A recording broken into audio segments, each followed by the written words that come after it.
ભાઈ ગોવા આવ્યા હોય તો ડોડલ તો ખાવો પડે. ડોડલ એ ગોવાનું પ્રખ્યાત વાનગી છે, પોર્ટુગીઝ લોકોની વાનગી છે,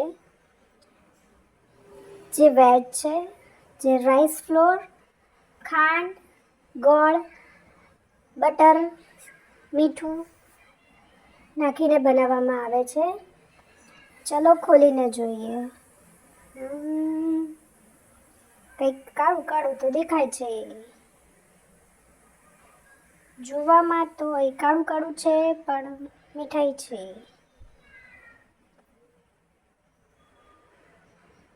તો આવી દેખાય આ ડોડોલ. કાપીને ટેસ્ટ કર્યો, પણ મને તો ના ભાઈ. તમને ભાવે તો જોઈ લેજો. મારા તરફથી 3 out of 5.